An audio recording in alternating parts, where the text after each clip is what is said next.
I know there's a certain belief system out there. I do not buy into it about humans evolving, becoming 5D, and now humans become lighter and more transparent. And I believe this is a program. I believe this program resets. It reboots back to the beginning. I believe Genesis and Revelation is a program that's gone on multiple times. But those who don't make the Exodus event are just recycled back in there. There's no hell you're going to. You're in it now, and you're going to experience it until you can get out of it. I do believe that there have been these two phases. You had these star cities, these fortified walled cities. Then there was some event. A lot of these places got partially or fully buried. And then what gets built on top are a lot of these structures dated to the late 1700s, 1800s. So I think the pedestal is older than they're telling us. We are told that this structure was constructed before the invention of the power tool in 1891. Take a look at the surrounding area. Our civilization's construction at the time versus the old world's work. Should I take it even further? A 1930s photo showing the palace in the background and a little wooden hut in the front yard. And then there's another angle of this hut in the front yard. For anybody that's on the fence, should we turn this up a notch? To understand Genesis 1:28, we first of all have to look at Genesis 1:2, in which the word is tohu vavohu. In the beginning, let's see, and the earth was without form and void. Correctly translated, it is not was without form and void, but you'll see in the footnotes, it became. Was is actually the word became. So what I'm saying is that when you read in the Bible, the earth was without form and void, and no, the earth became a waste and a desolation. It wasn't formed tohu vavohu, but it became tohu vavohu, or it became a waste and a desolation. Here in the Old Testament book of Jeremiah, Jeremiah says, I was given a vision by God, and I saw the earth, and he goes on to say, I beheld the earth, and it was lo, it was without form and void. I beheld, and lo, there was no man. So he saw the earth when there was no mankind on the earth.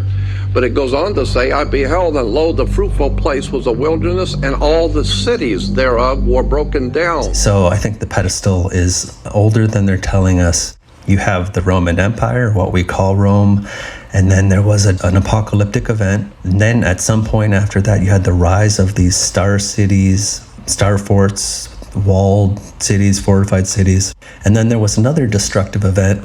And again, both of these not in our history. And then you have the rise of these old world buildings, the Tartarian buildings. See, and let me tell you something. The energy is still here. The problem is that we have to tap into it. The energy is still here right today. No, we still have the energy right here. This is why the mounds and the pyramids that's over here, they made sure they put dirt over them, because that was energy. You can go and you can get healed. That's how they would play music and you can get healed. They don't want us to live like that no more. They want us to go to them where they make us more sicker. And you notice, it's a vibration out here that's killing people too. And yet it is still difficult to imagine the energy grid. And even more difficult to imagine is the level of labor required to destroy and hide enough of the old world and to begin rewriting history in order for the Great Reset to have been a success. What we are seeing in the 19th and early 20th century is the final stages of the reset. There was a transitory period, and like any transition phase, the period still utilized some of the old world's technology that it was trying to phase out. And like I said, the enemy is lazy. They really should have done away with these photographs and footage. Look.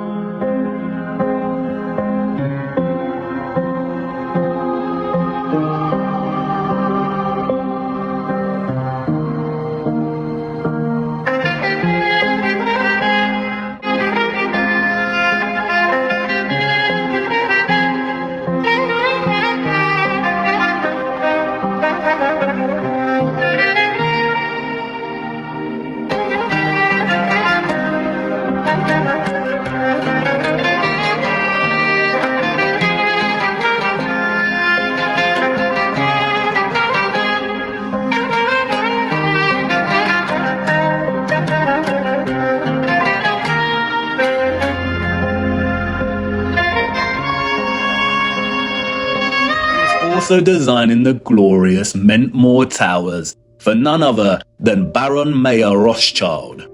Who would have thought that a random, young 20-something gardener would go on to be responsible for some of the most impossible and impressive engineering feats in history? Paxton is an example of the enemy's laziness when it comes to hiding our true history. It is not fathomable or even possible for the citizens of the 19th century to have even built these structures, let alone assign their inception to one sole man. It's probably worth noting that among Paxton's many other talents, Wikipedia also tells us that he became quite skilled in moving gigantic trees, as well as gigantic crystal palaces. The largest of these trees weighing 7,000 kilograms. How? With horse and cart? Why are humans so gullible? Hydropathy is the practice of healing and curing diseases through the use of water. The official narrative states that Smedley built Smedley's Hydro, which sits on Smedley Street in Matlock. It is now a government council building, and the controllers of our realm knew that they needed to squash any possibility of it being used for its original intended purposes, or for any of the inheritors to discover the truth. It was just too obvious, and soon someone amongst the crowd might start putting two and two together. So they did what they do best and employed a puppet. But unlike Paxton, who was able to achieve fame and fortune for taking all of the credit, Smedley had a different role to play. A role that many puppets in our society today still play.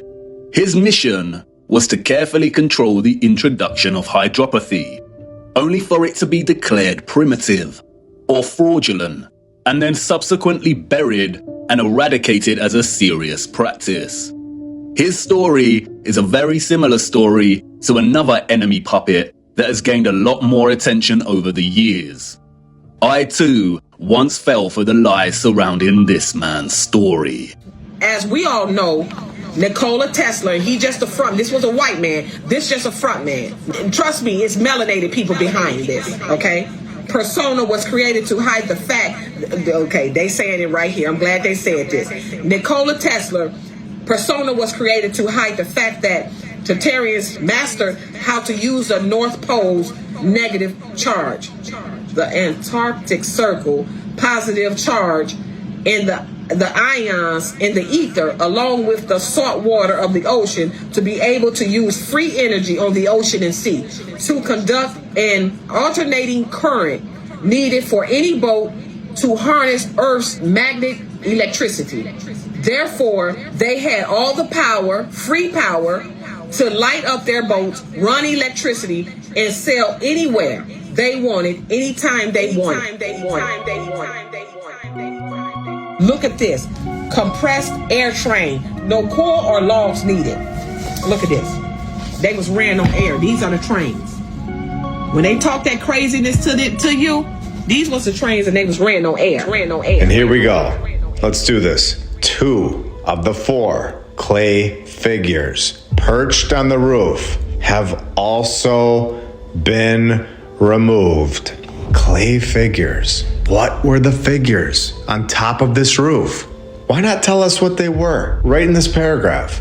Let's go find out exactly what these figures were and why they wouldn't tell us what kind of figures were on top of this roof within the mainstream narrative. Why does it feel like they're hiding something? Well, because they are. And we're going to show exactly what they're hiding right now. On TexasEscapes.com, we see the missing 2 of the 4 original griffins. Griffins on top of this old world building in Dallas, Texas. It's time for everybody to see what is going on here. Griffins, Tartaria, absolutely incredible. 2 years to construct a palace with griffins, a 4,500 pound bell. Removing the griffins. Does this sound good to you so far? You tell me. You can see the horse and wagon down here at the bottom, and the griffins up here on the roof. Dirt roads with a palace at the end, with wooden wheels on those carts. Perfect for hauling all this stone all the way to the site. I actually just want you all to take a look at this picture for a minute and see that during this time period of dirt roads and donkeys incorporated, we are told that marble palaces are being thrown together in just 2 years. And to get the fire story over and over, wooden sheds in the front yard, removing evidence. Right next to Willie's Grocery. Look at the wagon power parked outside. It took us 2 years just to renovate it in 2005 to 2007. So can you see the lie very clearly now? I have found Max A. Orlop Jr., and I have located his archives. I have also found this character's backstory and told who his father was. He came to America, the land of the free. Free. Yeah. A lot of free buildings and free made sons. Too many beautiful cities. I've seen those cities are so beautiful, and that, I don't know how you can ever rebuild them the way they were. It's not possible. I don't know how you can ever rebuild them the way they were. It's not possible. And we'll build it again.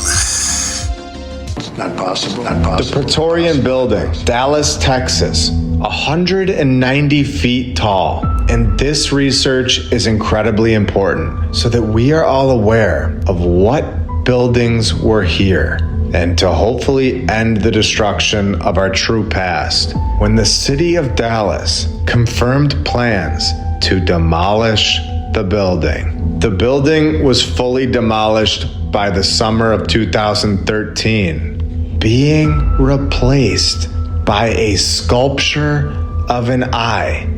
And when you know, you know. And once you know, you don't go back to not knowing. Somebody out there is messing with us. And so I'm saying what you need to do is take back your own humanity and no longer buy into any religious system, no cultural systems, none of this. Start thinking for yourself. Educate your mind. Where do things come from? Where do words come from? Where do these ideas and concepts come from? I'm not buying into anybody's religion, their governments, their systems of education, none of it. I don't buy any of it.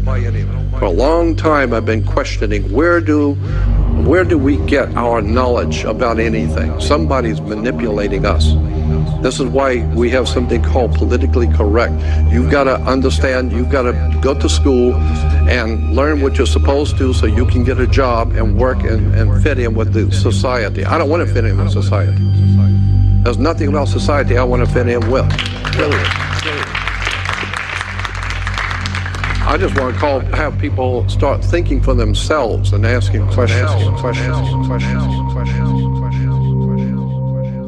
Is it possible that what we are told could be a massive lie, covering up that there was a group of people here, a group that was extremely advanced, a massive population that needed their work destroyed in great bombs that they call fires, destroying their work so that we didn't see it and start asking questions. The Houston Great Fire, 1912. The cause of the fire was never confirmed.